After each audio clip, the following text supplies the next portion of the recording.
This is Education Without Borders. Sidney Wellesley once said, education teaches you to know the difference between a mirror and a window. What does this really mean? This is the Back to School edition. Follow me. We want to explore what this actually means, knowing the difference between a window and a mirror. Education Without Borders will help us explore this further. Let me once again quote the words of Sidney Harris. The whole purpose of education is to turn mirrors into windows. We have seen in our introduction of this Back to School edition that you can be able to look at the back. You can also look at the front, and the two are different. But what did Sidney Harris mean when he said the whole purpose of education is to turn mirrors into windows? Let's explore this. I would like to propose, because we are on Education Without Borders, I would like to suggest that we look at the life of our learner in terms of decades. Numbers are very good to work with, and especially if you want to make our life very simple, which is what we want to do here, because we want to reach all our viewers or our learners. We want to educate all of us. So let's look at between the first decade, which is when you are born, and age 10. That is the first decade, 0 to 10. The second decade is 11 to 20. The third decade is from the 21 to 30, and so on. So let us ask ourselves, what is it that we need to pay attention to as far as learning is concerned during the first decade of somebody's life? What do the sociologists, psychiatrists, psychologists tell us about this first decade of our life? They tell us that this is the age when the brain is being formed, memories are being formed in somebody's mind, and therefore, as parents, as guardians, as teachers, we need to pay attention and to be very deliberate, knowing that during this first decade of the life, that's when memories and the brain is being formed. So that when you look back at the mirror, which shows us the back, you will not have regrets. And looking through the window, which help us to see the future, you'll be able to see that we learned lessons during our first decade, which help us to look into the future with hope. Let's keep watching and ask ourselves, what does it mean to be in our second decade in life? The second decade in a learner's life is equally very important, because this is the decade between 11 and 20 years when one has a lot of changes in their body, and this is adolescence.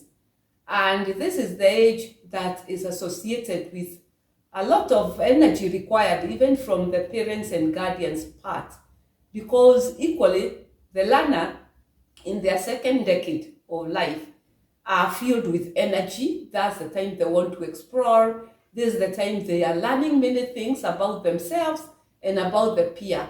There's also a lot of peer pressure, and in this day and age of social media and internet of things, we are called to even be more vigilant as guardians, as parents, and as teachers, so that we don't form images. When the learners look back at the mirror, they will find that there are many things to regret. And if I can share on my part, during my second decade, like most of us, that's the time you move from a preparatory school or primary school to a secondary school, and later high school, and after that to college. And during this time, I remember during my second decade, I wish to thank my teachers, because I went to a boarding school, and there are very many things other than book education. There are very many things that I learned from the boarding school that helped me even in my other decades, because I have progress to my third, fourth, fifth decade, and so on, and I believe God giving me a long life, I will still use those lessons and skills obtained from my second decade. Why I want to mention 4 things that have helped me in my other subsequent decades that I learned from boarding school. Number 1, what did I learn from boarding school? Make your bed. Make your bed. When you wake up, make your bed. That was rule number 1. Before going to shower, we are required to make our beds, and that was not an option, it was mandatory. When I look back through the mirror and ask myself, what was the wisdom in that? A school putting such a strong message. Yet we know when we come home, even up to now, there are people struggling with making their bed. First and foremost, we are told by psychologists that a healthy adult needs to spend at least 7 hours sleeping. And most of the time, if you are blessed with a place to sleep, a bed, that is where you spend the 7 hours. So every day has 24 hours. Therefore, 7 hours is just below 1/3 of the time in a day. What that translates to is that if you sleep more than 7 hours, if you sleep 8 hours a day, you actually are sleeping 1/3 of your time. It means you'll be asleep 1/3 of your time. 1/3 of the day you'll be sleeping. Imagine if you are 21, it means you'll sleep for 7 years, because 1/3 of 21 is 7. If you are 21 years old, you will have slept for 7 years on a bed. And therefore that bed needs to be respected, it needs to be made. Not only is it important because that's where you will lie, you are lying for 1/3 of your life. If you are 30, you'll be lying in bed for 10 years. If you are 60, you'll be lying in bed for 20 good years. That then makes it very important to respect the bed. When you wake up, make your bed, spread it. We learned how to make those mitered corners. When you go, if you know, I'm sure many of us have spent a night in a hotel. When you go to a hotel room, what is the first thing that you notice? A very neatly made bed. You are the same person going and expecting a very neatly made bed, yet you cannot make yours like that. We were taught, learn to make your bed. And there used to be marks given to the best person who makes the bed. The reason why we were asked to make our beds is because there was no luxury of having even, a wardrobe, a walk-in wardrobe, where you'd go look for your uniform, look for your tie, and so on. The bed was the organizing table. So that was the organizing table. If you needed your socks, you spread them there. You look at the tie, the uniform, the blouse, the skirt, whatever it is that was part of the uniform. The bed was the organizer, and every student had a bed, so they had no excuse of not being tidy. The next thing I learned from high school is that all human beings are equal. And how did that come? And that has helped me a lot, because God created all human beings from a humanity point of view are equal. The uniform is the one that makes all equal. And one of the things I found very difficult was tying a tie. Learn to tie your tie. And you could not be allowed to go to class with a tie not properly done. And the wisdom behind that, during my second decade, was I learned that what you don't use, you lose. What you don't use, you lose. If you don't use the skill of manipulating your fingers and looking in eyes at the same time and knowing how those knots go, you'll not be good at coordinating things as you progress in your life. Therefore, lesson number 2, learn how to tie a tie.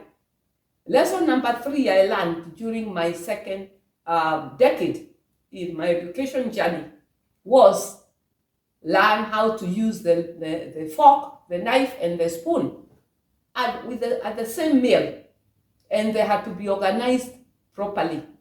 What this meant is that it gave you, prepared you to be able to even dine with, kings and queens, without being embarrassed. And I'm very proud to say that that is a skill that can only be learned in a boarding school where there are rules, there is order, and I thank my teachers who taught us, and they were very strict. You could not use the wrong hand to eat whatever it is that was supposed. It did not matter, even if it was githeri, you were supposed to know which piece of utensil to use with githeri. You can't use the knife with githeri, Nevertheless, the arrangement, you are supposed to arrange properly and then choose which is the best utensil to use. It can be very embarrassing when you are, a very important VIP, and when food is brought, everybody can see that you actually have no clue which utensil to use. Learn to organize the utensils, which one to use. That's a skill I learned, and I feel it gives me confidence, and you feel more civilized, and you're able to fit very well. I learned that skill in secondary school. The other very important lesson I learned was the lesson on financial management and budgeting. In boarding school, you used to be given pocket money, which was supposed to last for 3 months.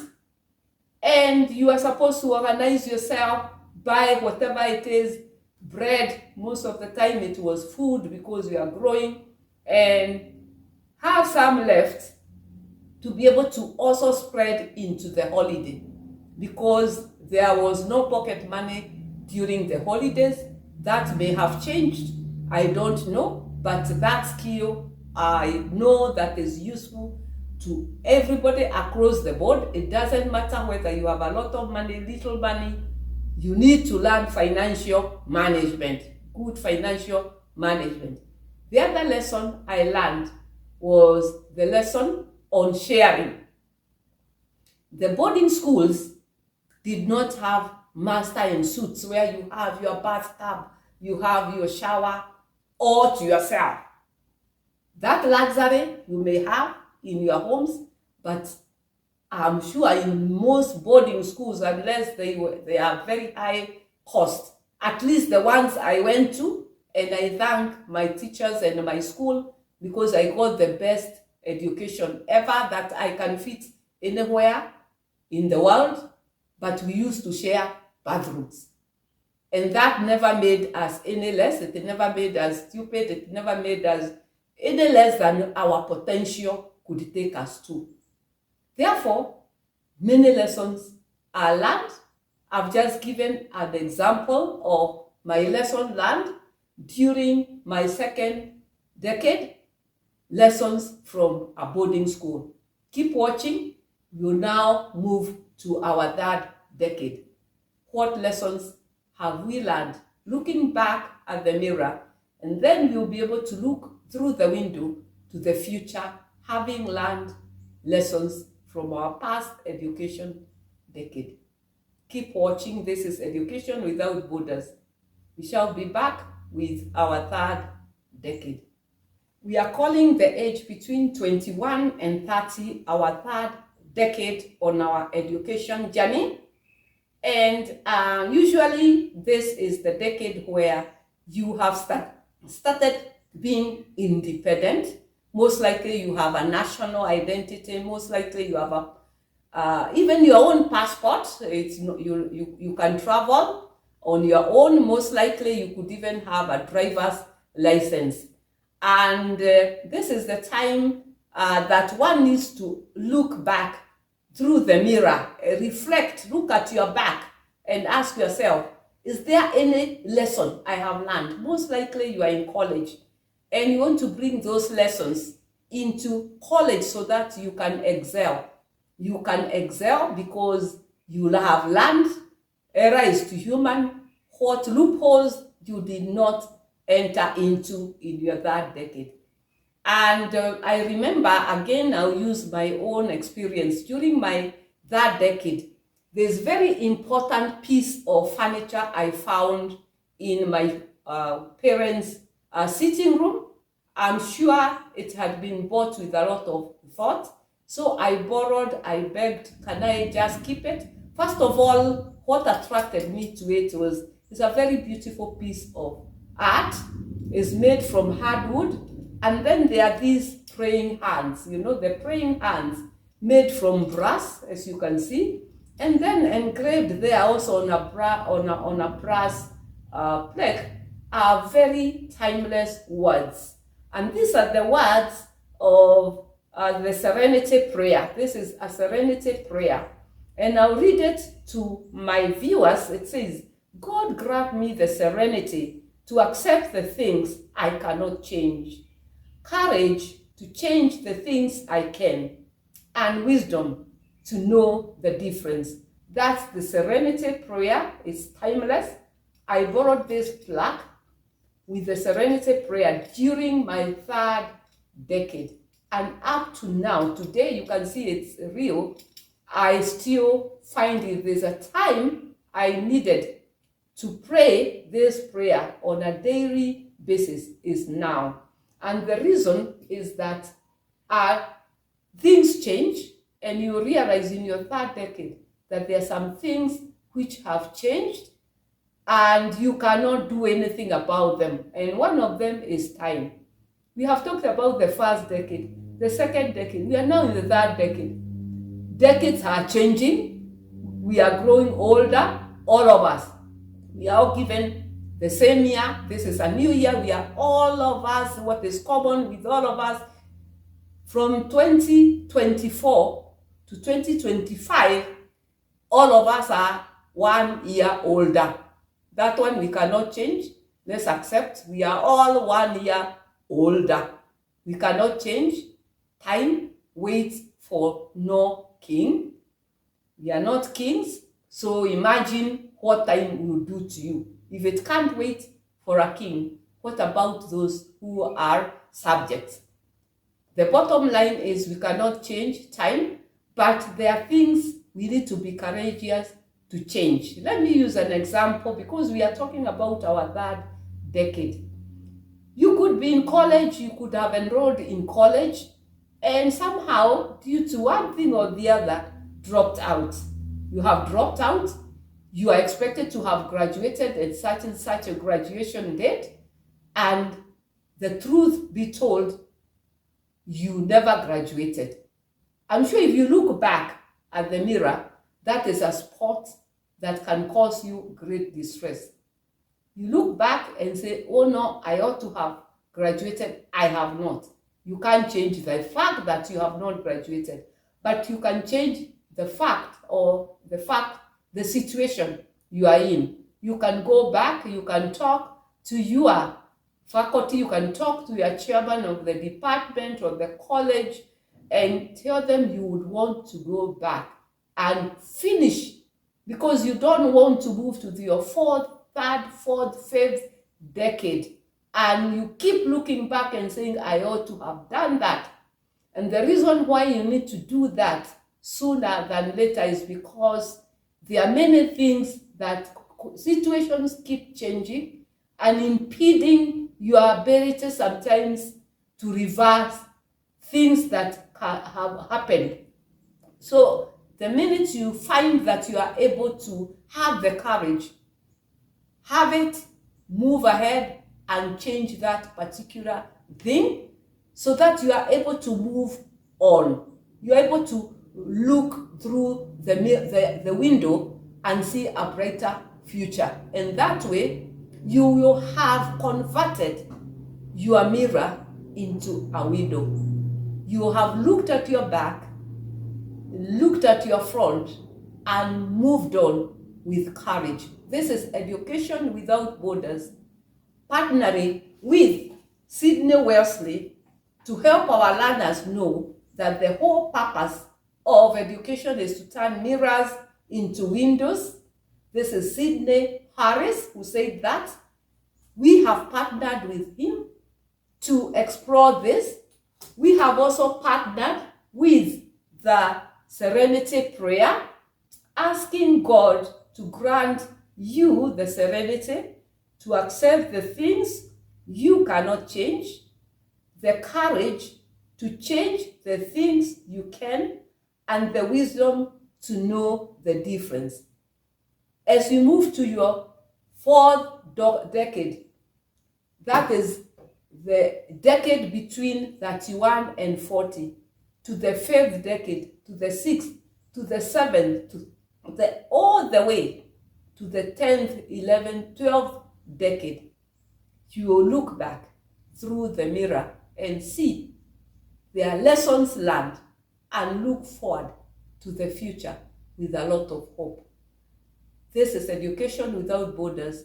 Keep watching, keep learning. We shall be back.